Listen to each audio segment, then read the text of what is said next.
Positive energy. வீட்டின் தென்மேற்கு திசையில் மறந்தும் செய்யக்கூடாத தவறுகள். வாஸ்து டிப்ஸ். வடகிழக்கில் கிணறு, போர்வெல் உள்ள வீட்டில் இறைவன் நிச்சயம் குடியேறுவான். உங்களின் பிரார்த்தனைகள் நிறைவேறும் என வாஸ்து சாஸ்திரம் சொல்கிறது. தென்மேற்கு திசையில் என்ன செய்யலாம் என்ன செய்யக்கூடாது என்றும் வாஸ்து சாஸ்திரத்தில் சொல்லப்பட்டுள்ளது.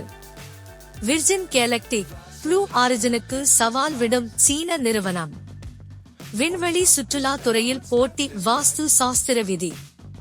அனைவரின் வாழ்க்கையிலும் ஏற்ற இறக்கங்கள் இருக்கும். வசிக்கும் வீட்டில் உள்ள மேடு பள்ளங்களே ஒருவரின் ஏற்றத்தாழ்வுகளை நிர்ணயிக்கின்றன.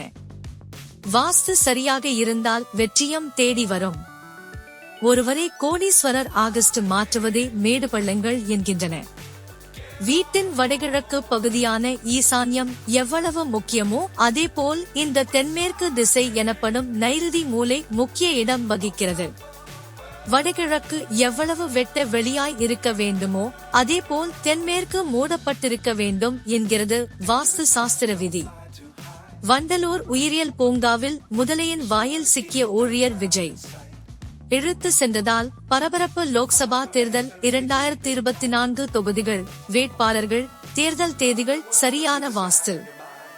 இந்துக்களின் முதல் நூல்களான 4 வேதங்களில் 4வது வேதமான அதர்வண வேதத்தில் வாஸ்து பற்றி சொல்லப்பட்டிருப்பதாக கூறப்படுகிறது. வாஸ்து சாஸ்திரத்தின் பல்வேறு அம்சங்களையும் விரிவாக விளக்கி பல நூல்கள் பழைய காலத்திலேயே எழுதப்பட்டுள்ளன. வாஸ்து என்றால் வாழும் இடம் என்று பொருள். மிகச்சரியான வாஸ்து உள்ள வீட்டில் பிரச்சனைகள் இருக்காது. நிம்மதி மகிழ்ச்சி பெருகும். புதிதாக வீடு கட்டுபவர்கள் அனைவரும் வாஸ்து நாளில் பூமி பூஜை போட்டு வீடு கட்டத் தொடங்கினால் வேலைகள் வெகு சீக்கிரம் முடியும். ஆகம விதி. தென்மேற்கு திசை மூலம் எதிர்மறை சக்திகள் என்பதால் தென்மேற்கு திசையில் வீட்டின் தலைவாசல் கதவு இருக்கக்கூடாது. பெரிய ஜன்னல் திறப்பு எதுவும் தென்மேற்கு திசையில் வைக்கக்கூடாது என்பது வாஸ்து சாஸ்திர விதி. தென்மேற்கு திசை எனப்படும் நைருதி மூலை சரியான வாஸ்துபடி அமைக்கப்படுவது அவசியம். பொதுவாக வீட்டின் தென்மேற்கினை உயரமாகவும் வடகிழக்கு பகுதியை தாழ்வாகவும் திறந்த வெளியாக வைக்கவும் நம் முன்னோர்கள் அறிவுறுத்தினார்கள். வீட்டின் வடகிழக்கு திசையில் செருப்புகளை வைக்கக்கூடாது. வடகிழக்கு திசையில் செருப்புகளை வைப்பது இறைவனை அவமதிப்பது போன்றதாகும். எனவே அந்த இடத்தில் மறந்து கூட செருப்புகளை கழற்றி வைக்காதீர்கள். வீட்டில் வடக்கு திசையை சுத்தமாகவும் அழகாகவும் வைக்க வேண்டும். குழந்தைகள் வடக்கு திசை நோக்கி அமர்ந்து படிக்கும் வகையில் அவர்களின் படிப்புக்கான மேஜையை அமைக்க வேண்டும்.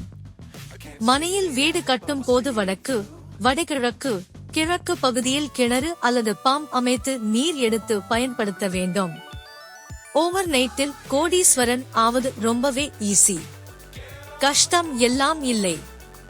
இதை பண்ணுங்க போதும். 5 டிப்ஸ். வீட்டின் தெற்கு, மேற்கு பகுதிகளில் குறைந்த இடமும் வடக்கு, கிழக்கில் அதிக இடமும் விட்டு கட்ட வேண்டும். வீட்டின் தெற்கு, மேற்கு, தென்மேற்கு உயர்ந்தும் வடக்கு, கிழக்கு, வடகிழக்கு பகுதி தாழ்ந்தும் இருக்க வேண்டும். வீட்டின் வடக்கு அல்லது கிழக்கு பகுதிகளில் பால்கனி அமையலாம். மழைநீர் ஈசானிய மூலை வழியாக வெளியேற வேண்டும். ஈசானிய மூலை நீண்டு இருப்பது மிகவும் நல்லது. அலமாரிகள் தெற்கு அல்லது மேற்கு பகுதியில் அமைவது நல்லது. பஞ்சபூத ஆற்றல் கிடைக்க ஈசானிய மூலை காலியாக இருக்க வேண்டும். ஈசானிய மூலையில் மாலை நேரத்தில் விளக்கேற்ற சுபிட்சம் உண்டாகும். வீட்டின் வடக்கு, கிழக்கு பகுதிகளில் அதிக கதவுகள், ஜன்னல்கள் அமைய வேண்டும். வடகிழக்கில் குடிநீர் குழாய் இருத்தல் வேண்டும். ஈசானிய மூலையில் மண் அமைத்து அருகம்புல், துளசி வளர்ப்பது நல்லது. ஈசானிய மூலையில் மாடிப்படி கூடாது. ஈசானிய மூலையில் சமையல் அறை கட்டக்கூடாது. ஈசானிய மூலையில் குப்பை கூளங்களை குவித்து வைக்கூடாது. ஈசானியம் உயரமாகவும் கன்னி மூலை பள்ளமாகவும் இருந்தால் அது அந்த வீட்டின் உரிமையாளருக்கு கெடுதியே உண்டாகும். வீட்டில் உள்ள சந்ததிகளுக்கு கண்டங்கள் உண்டாகும். நைருதி எனப்படும் கன்னி மூலை உயரமாகவும் ஈசானியம் பள்ளமாகவும் இருந்தால் மிக்க செல்வ வளர்ச்சியும் புகழும் உண்டாகும். ஆரோக்கியம் கூடும். ஒரு வீட்டின் தெற்கு பகுதியில் தெற்கும் தென்மேற்கும் உயரமாகவும் வடக்கும் ஈசான்யமும் பள்ளமாகவும் இருந்தால் பணம் தாராளமாக வரும். நீண்ட ஆயுள், சந்தானம் விருத்தி ஏற்படும். தென்மேற்கும் மேற்கும் உயரமாகவும் இருந்தால் பல வழிகளில் நன்மைகள் உண்டாகும். ஒருவரின் வீட்டில் தென்மேற்கு பகுதியில் வாஸ்து தவறாக இருந்தால் துர்மரணம், புற்றுநோய் பாதிப்பினால் மரணம் உண்டாகும். உங்களுடைய வீடு, கடைகளில், தொழில் செய்யும் இடங்களில் வாஸ்து எப்படி இருக்கிறது என்று பார்த்து அதற்கேற்ப பரிகாரம் செய்யுங்கள்.